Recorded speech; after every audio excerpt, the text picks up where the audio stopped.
agenda.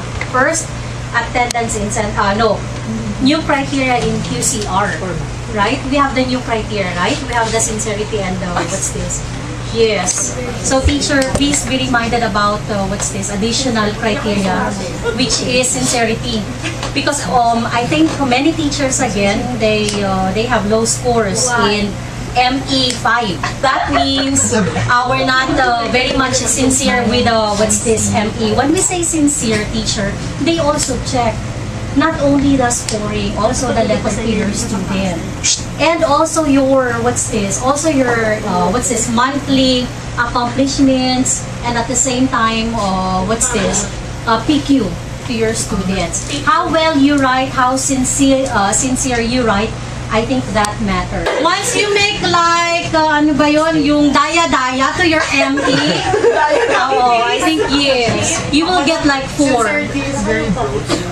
Yes, sincere. I mean, not really sincere. I mean, how dedicated, how well you plot your thoughts. I mean, how well you observe your students through written work.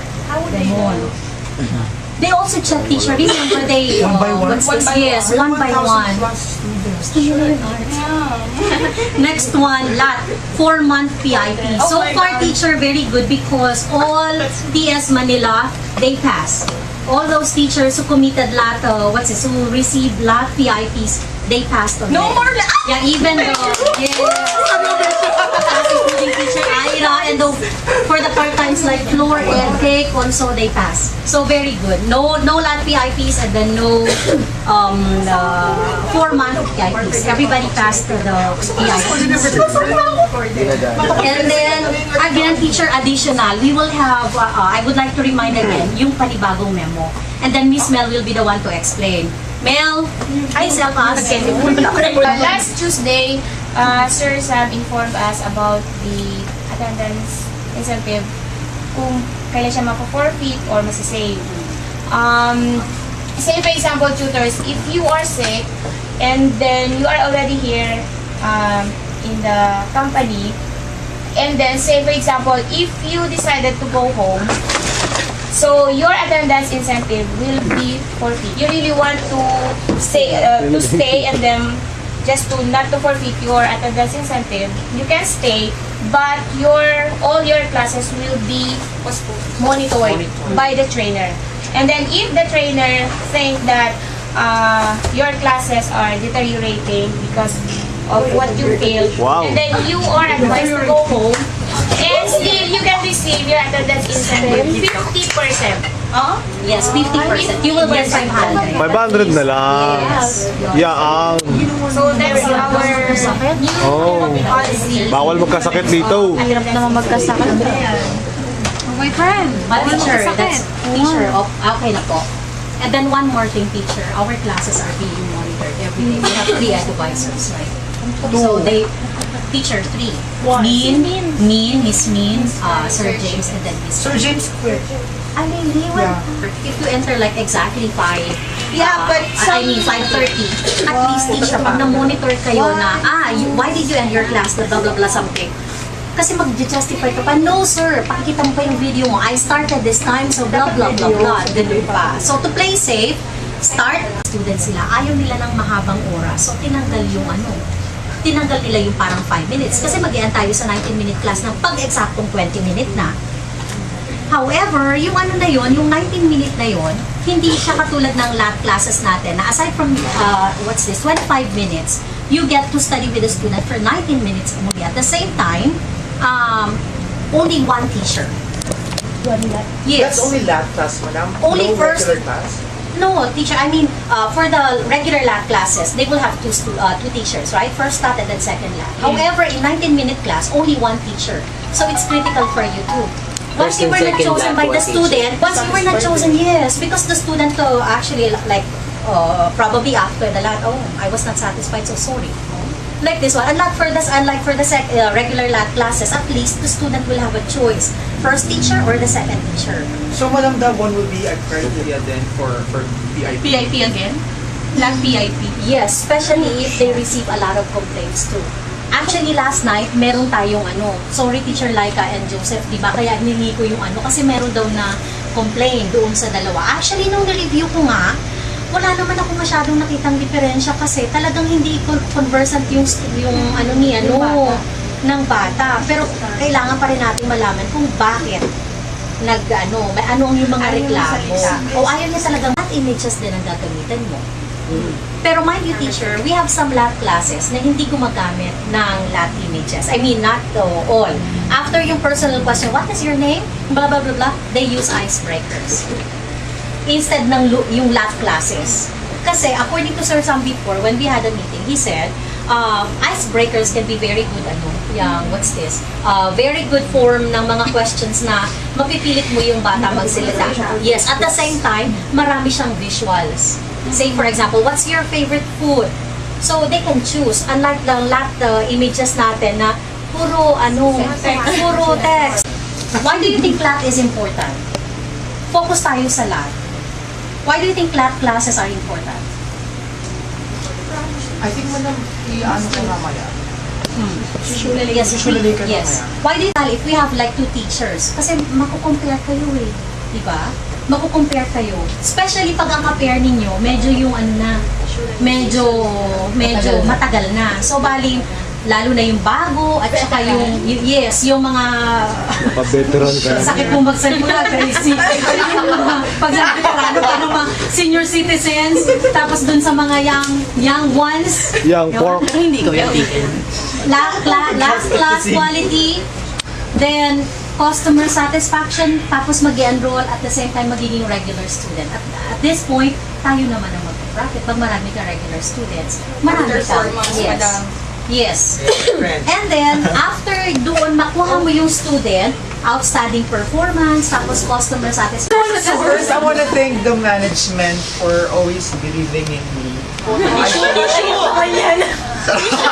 Because this one is the second time that I'll be talking. First one was in Iloilo. I wasn't really expecting that I can talk that well that time. I am expecting that only 10 minutes I'll be finishing the talk, but I lasted for 1.5 hours. Yeah, really. So for today, I'll just be talking about lat classes. So let's start. This one will just be 10 minutes. So the title will be helpful tips in having a successful lat class. So first, next question: why do we need to conduct lat classes? So Madam showed us a while ago to gain students, to have regular students and tenured students. Who gets a lat class? Yeah. New teachers. Teacher Kami. Who gets lat class? All of us. No, I mean, who gets lat class? Students, of course. Okay, this one is for free. This one is for free. We get first and second lat, or so sometimes if the student doesn't like the first and the second teacher, sometimes they fourth until fifth. Yeah, so face will be the first thing the students will see. So we'll have to have proper posture and smile, I think. This one, no, because I think smile will be the strongest weapon that we'll have with the students. Even if the student won't respond or won't smile back to you, at least you smile, right? So I tried doing this one, not like this, like your head will be cut. I think that one is not a good angle. This one too, like I think the perfect angle will be like this one, not cut. Bakit sinakpan yung face?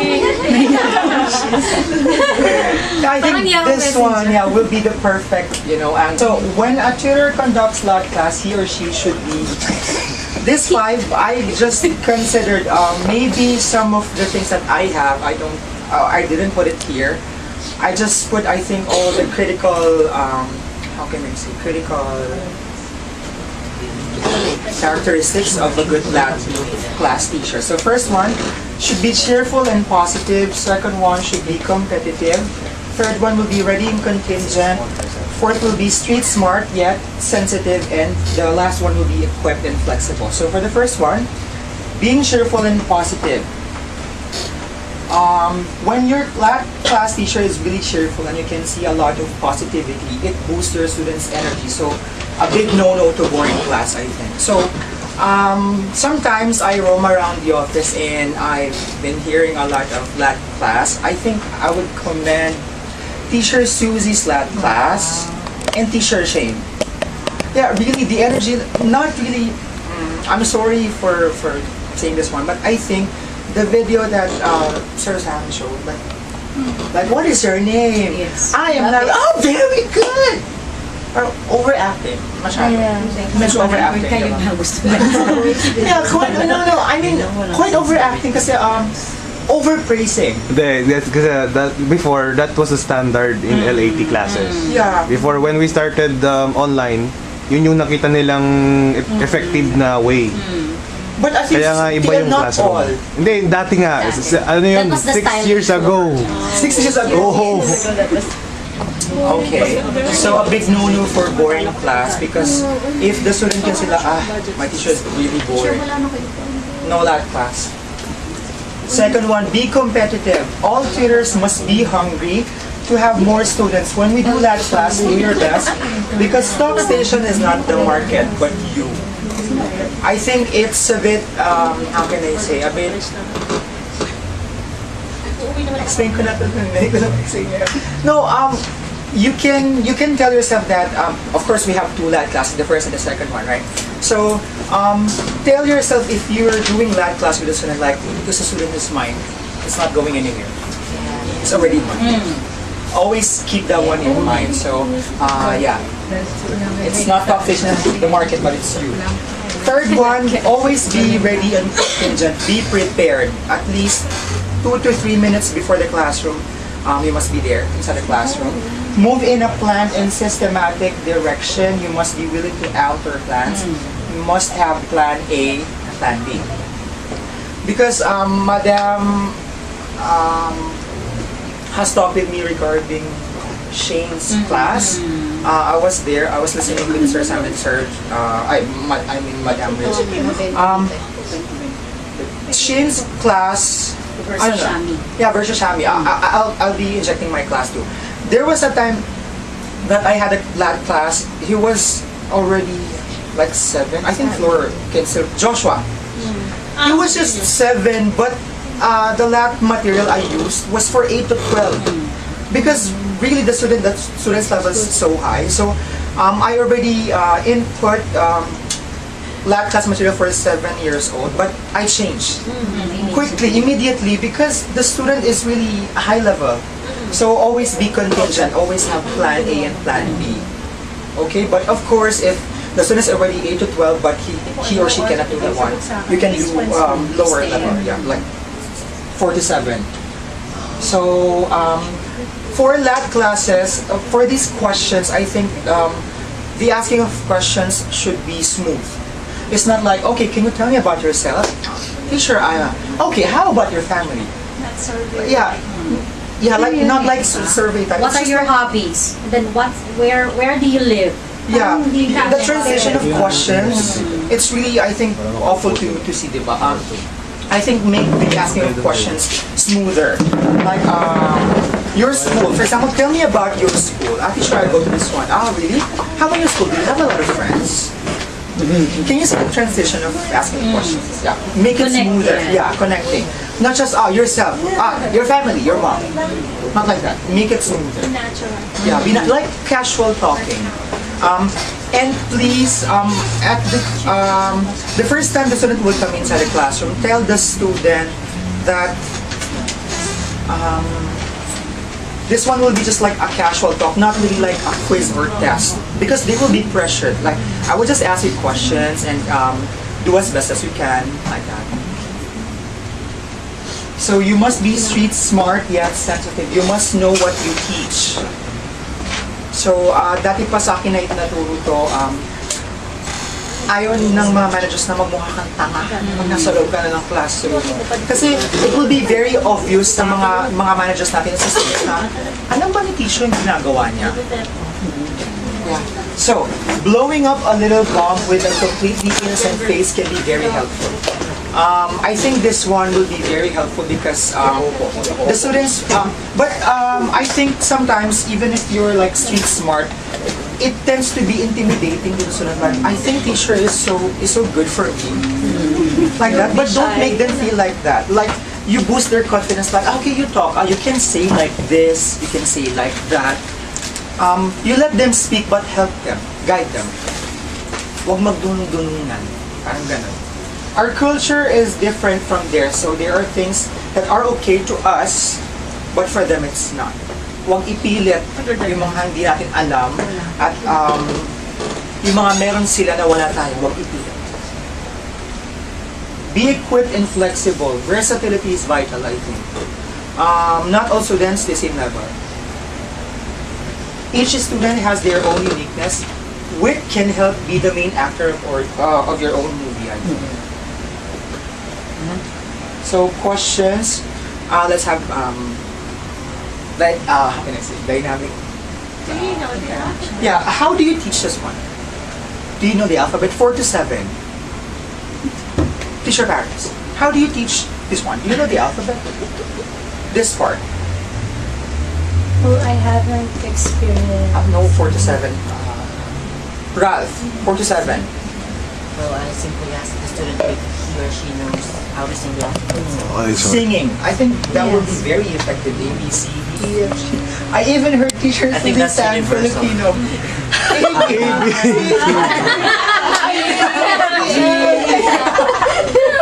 I think for this part, singing would be very effective for 4 to 7 years old. How about for this part? 8 to 12 or to 13, picture description. How do you teach this one?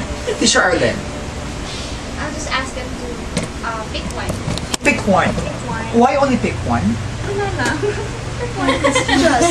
Alam ba sa ganun eh? Describe it or Yeah. say something about the picture. Yeah, for the Kasi picture masyadong pag-iisa-isahin, sobrang time consuming. Oo. When you're doing lab class, do you have to, is it in your mind like you have to finish all the slides? Yeah, for picture description, I would agree with Teacher Allen, only one sometimes if the student finds this one, or you think the student finds this one quite boring. You just choose between the two, so what picture would be described? This one or this one. So most of the time, if I have a student that does this one, we only say, I don't know, even a day. Teacher, once you ask your student for a certain picture description, you make you ask your student to get ready. You let your student's imagination run first. You can ask your student to, okay, now I'll ask you to close your eyes for a minute and then think or imagine a certain thing like this. And then what can you see? You can also do like that. But somehow, teacher, yung iba kasi talaga nagmamadali. What can you see in that picture? Okay, Imagine first. Yeah, don't talk first. Okay, don't talk. Imagine first. Just look at the pictures and formulate sentences. And after a minute, okay, you just say whatever you want to say. You can start like that. yes, help them construct their ideas, organize their thoughts, and then yung kanilang mga thoughts dun sa paano nila sasabihin, paano nila And organize. yeah, for the second time, I'll tell here in lab classes, don't spoon feed. It's not always a teacher who talks. Let them talk. How about for adults in here? How do you teach this one? Who has a lot of adults? Teacher Ella, I think. The veteran. Yeah, I've been hearing a lot of adult students. Si Teacher Paris din. Teacher Paris? Teacher. Chani. Yeah, Rajuma. Yeah, Rajuma students na. Diba? Dalawa. Si Kat. Kat? Yeah, I want to ask, Teacher Kat, how do you teach this part? 17 to 21 or up? 22 and up?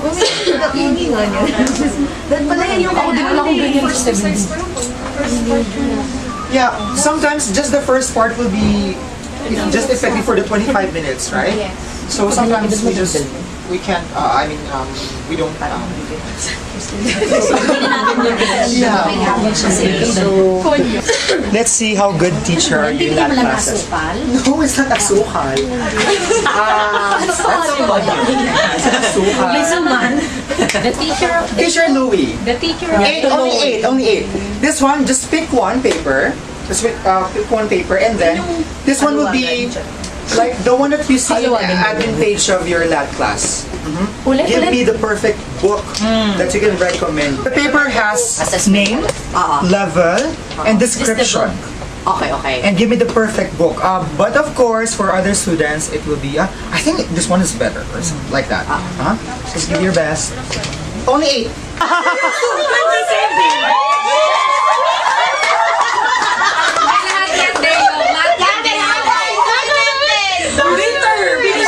8. Don't cut it. Okay. Level not. Sige, day yung 27. Level. No book recommended. Can speak in fragments. Grammar is the problem, but wants to learn new expressions to make speaking dynamic. He's my student, so I will just tell you the book that he's using. No, for example, it's the first time that you're gonna meet him. Ha Deyong, 27, level not mentioned. Even with Miss Kylie, when I did class with her, no book. No level, no book recommended. So as what you've noticed, he speaks in fragments. Grammar is the problem, but he wants to learn new expressions to make speaking more dynamic. For phonics, for me, if it's the first time that I'm gonna teach him, maybe I would recommend totally through one for him, because it's the first time that he's gonna have a class with me, right? And he can speak in fragments. In totally through one book, there are a lot of questions wherein it would let you start to converse. Like for example, you're gonna ask him questions about the story. In that part, you can see, or you can make him or give him time to speak. How about considering new expressions? Because with totally true, just words. A lot of comprehension practice. Totally true book. You can have a time to let him, of course, retell the story as well. So in that part, you can ask him, you can make him give new expressions. And at the same time, when there's a time that he would tell you a certain expression which is wrong, you can ask, you can correct. If it's going to be the first time that you see him, would you like it? Okay. Basic conversation. She's very responsive. However, she's having a hard time in sentence construction. She sometimes speaks in Korean. She needs to learn the sentence pattern. She also needs to improve her vocabulary skill. Sylvia, 18 years old. Oh my God. She's very responsive. However, she's having a hard time in sentence construction. One of course is basic conversation. 18 years old. I think she barely speaks English. She needs to learn the sentence pattern. She also needs to improve her vocabulary skills. 18, GLJ4, basic conversation. What would be the perfect book for her? Basic conversation. She can make her own sentence, but not grammatically correct. 18 years old. How about grammar?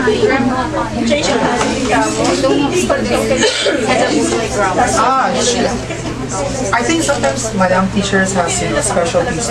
Managers know who how can I say Who are those teachers good that can at do- conversation? yeah. And grammar too. grammar.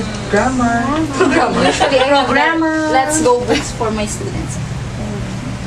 Only let's go book for her. Let's go or smartphone experiment. Oh my god. Preschool teacher. Yeah, how about you guys? 18 years old, basic conversation, responsive, but grammar is no. Side by side. One. Side by side, 1 A, B, C, D. Script niya yun. Yeah. Thank you so much, Miss Canada. Bree said that she wants to focus more on reading and speaking. However, grammar is not good. Jill J5, no wanted course. 11. He said that he wants to focus more on reading and speaking. However, grammar is not good. Because reading sense 1 is a good book for students who really want to read. Kasi may mga dun eh, basic vocabulary words, and those words have different meanings. Yeah. And activities too. Lahat daw ng words may meaning, sabi niya. Yeah. So she recommended reading sense 1 or 2. How about for you? Why 10 story? Kasi since the students wants to focus The student wants to focus in reading and speaking. So, How about for the grammar? let's take The slides, the PowerPoint has. No, for 10 story kasi parang lahat na siya eh. Exactly. You can do reading and speaking, you can do comprehension at the same time, grammar too. But sometimes for 10 story books, it's always I think it can be the discretion of the teacher if he or she wants to teach grammar. Yes, yes. For example, hindi naman matatakal dun yung subject verb agreement. Jerry 9, GLJ1, American textbook. That's a one of course. I want it first. Jerry is quite a playful student. He barely speaks English. He can follow simple instructions. Though needs to be guided when constructing sentences. Let's go. Kulang But sometimes I always use grammar time. I don't know if you like it. Grammar time? Yeah, grammar time because there are a lot of exercises that will help them memorize the sentence patterns. I conducted a lot. He doesn't know phonics. And that's Teacher Adam's student now. Jerry, every day. I conducted that class. As you notice, Smart Phonics 1. 1 or 2? Because it says here he can follow simple instructions. So it's if you have a responsive and participative student, it's better you use grammar Actually, time. he doesn't. Whatever you say. Yeah, it's really up to He comes you. into class and like we're gonna play 45 minutes and Just play? Yeah. I inform already the Korean managers but they don't know what. Sabay nagpapakita naman. Yeah, the one which just showing the elephant. Oh my God! The time I conducted that class with this one, I really got annoyed. Really? Yeah, really, this one is really playful. Tukparohe. Responsive naman Mabait siya. yan, mabait yan. Give me a you! Nam Sunwoo, Nam Sunwoo. 8 years old.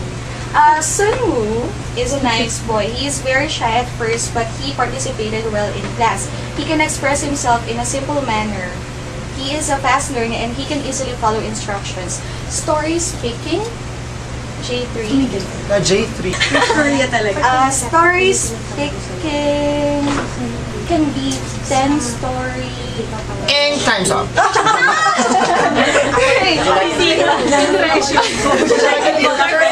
Would you like to call a friend? Interpreter, please. Miss Kachani. Wait long. He can express himself. No.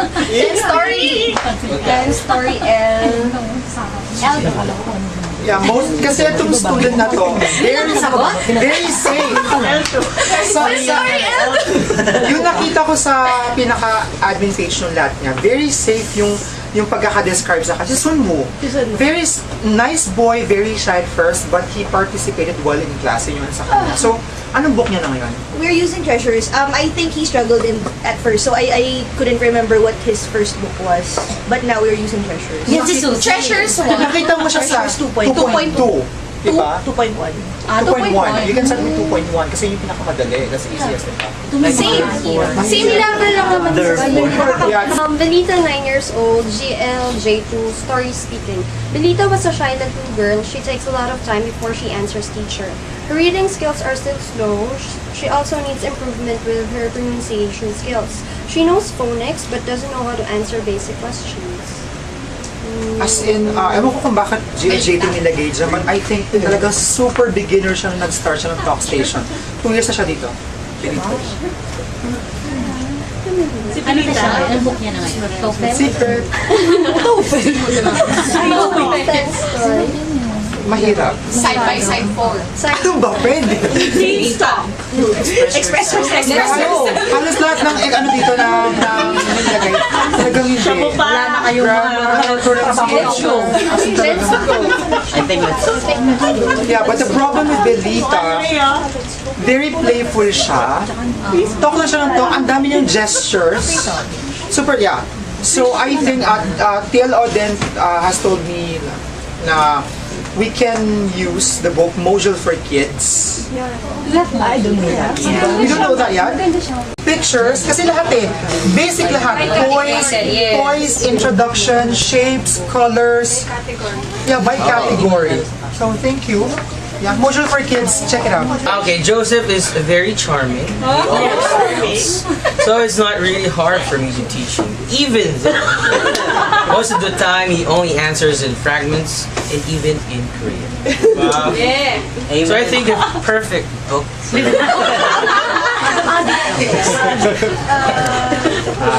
for fragments lang, tapos magsasalita siya ng Korean. The problem is I'm not really by the book, so I tend to depend on the need. That's why, like for example, I think that book, totally through 1 or 2. It's just GLJ2. Ay, mababa. Ano ba ito eh? Fragments kung sobrang baba. Level 2, story speaking.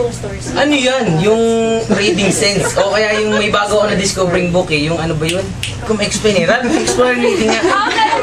Basta, oo. Patingin nga ng Kasi so, ano, it's like really, it's an easy book. And at the same time, how come it's easy?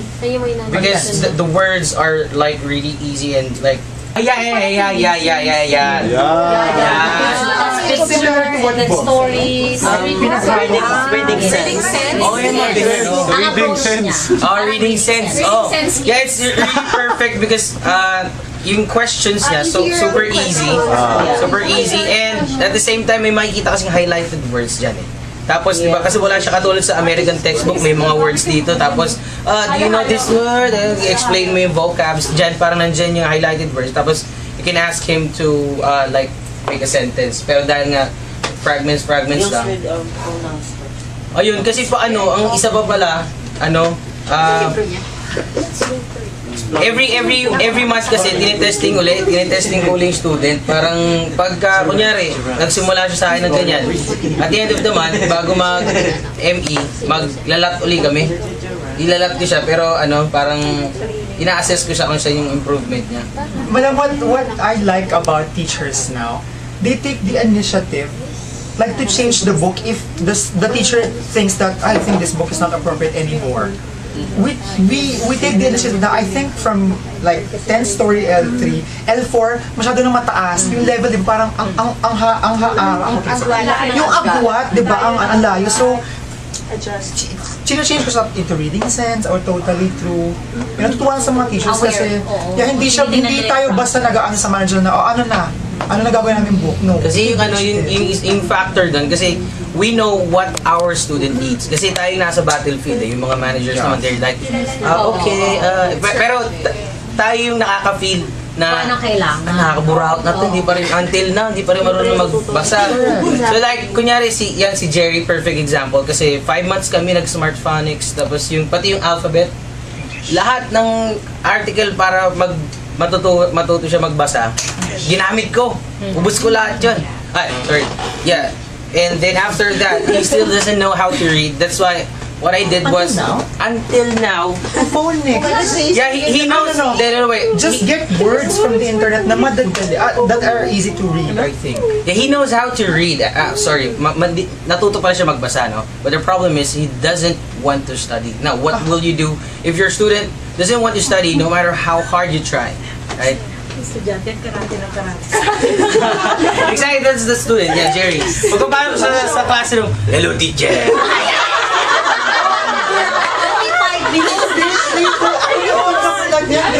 Tapos pag hindi pa siya natuwa, okay teacher, I'm gonna show you something.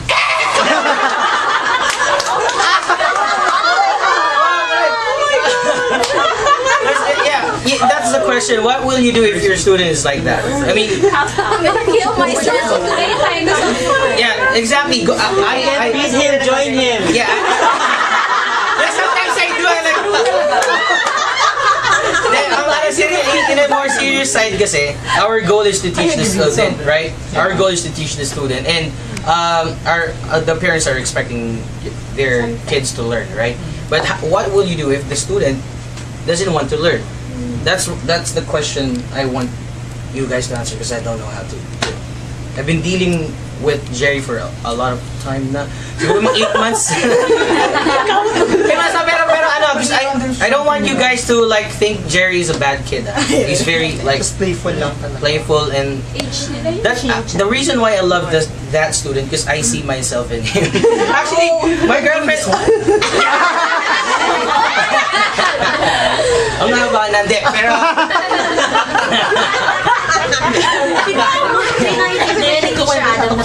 Kasi one time, he told the student, sit down and let's study. Sabi niya. Wala pa rin yung student. Yeah! then he has this, sinasabi ko siya for the benefit of it, isip tayo kung paano magawa ng paraan, ano? Kasi I really don't have any idea what to do. Kasi talagang umabot sa point na clueless na, Miss Kylie, ano gagawin ko? Ito yung estudyante. Sorry.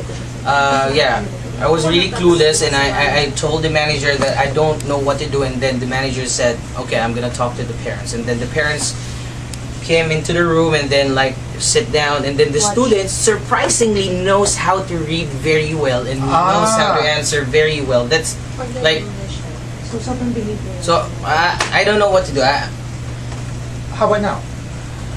Well, now what I'm doing is I'm trying to depend my students. I'm trying to depend my teaching style according to his mood, because that's what I He's said. everyday class, right? Yeah, he's everyday, right?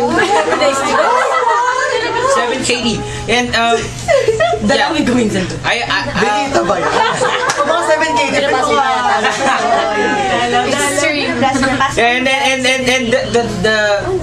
the technique, I guess I would have to share with each and everyone is like you have to be like water. Like if the water, you know The shape of the container. Exactly. Okay.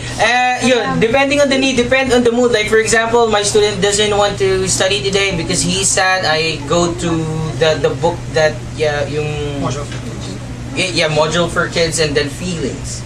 I'm trying to show pictures, and then that's like really stimulating him to express his feelings.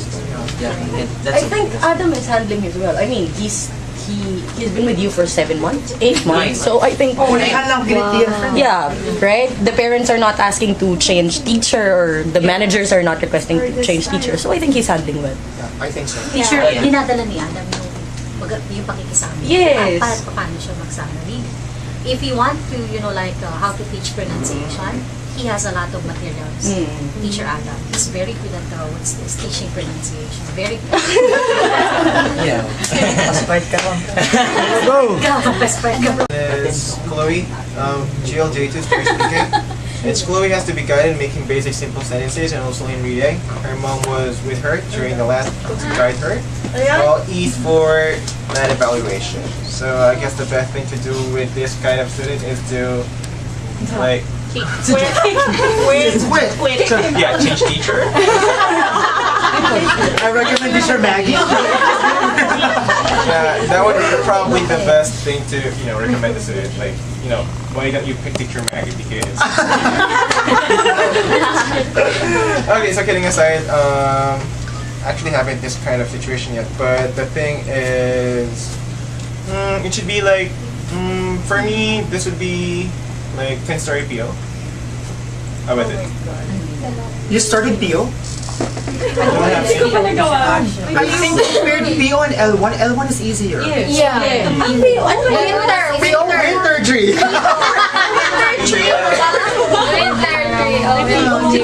So boring. Ang hirap diba? Parang after dun sa story, after nung first slide, parang, ang tawag dito? New sentence construction. Parang Agad-agad. Oo, agad. Tapos continuation na story, tapos bago na. Parang Imbis na it will ease the learning of the student, parang mas hirap pa siya. So you can start with the L1, I think. Yeah, but Chloe, I think only 6 years old. Chloe, 6 years old. I think sa'yo. Mom is always with her. Diba? Mom is always until now? Yes. The problem with her is she's always very sleepy. What time? Siya natutulog doon? Like 4:30. And in here, all 3:30. All E for lab evaluation. Yes. E lahat really? Parang wala. I don't know. Because Chloe E. knows how to speak well. And good pronunciation as well. But the problem is, she's very playful and sleepy. So sometimes you don't get to finish the class. And mom always says, sorry, next time. And she's Beginner. doing great. Oh, it's okay. Yes. Okay, so thank you so much for your cooperation, teachers. That's all for my talk today. Walang energy. Mababa na eh. Always, I think always go beyond your limit. Yun lang. Hindi laging kung ano lang yung nandiyan na material, yun at yun lang. TLC, teacher, we will look again for the group leaders again.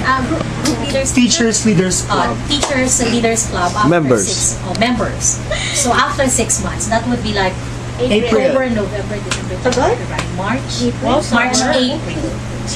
So I want all the teachers to experience how to be TLC member. So when we went to Iloilo, actually it was very, the experience was really Exhausting. Yes. Nothing aside from more exhausting, but the experience that you can, what's this? That we had there, actually it was priceless. And I want the teachers to be part of TLC. So Teacher Art, Teacher Ralph, and Teacher Ella, they are the living proof.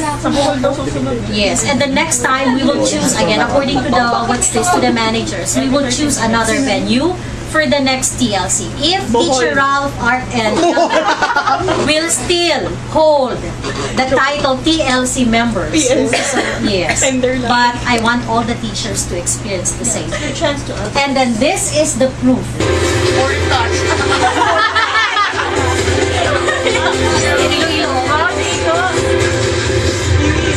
They're going to go to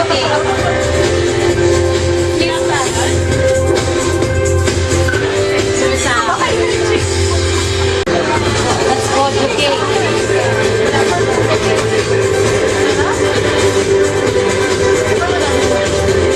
there's the menu.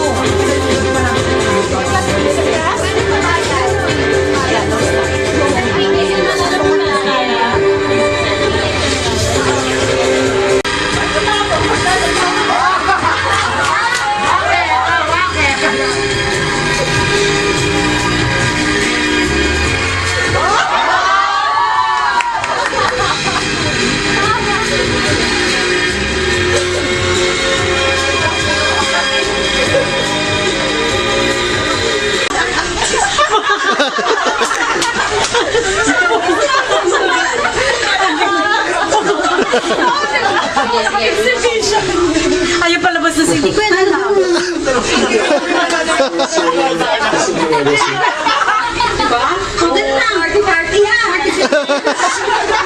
Zero talaga.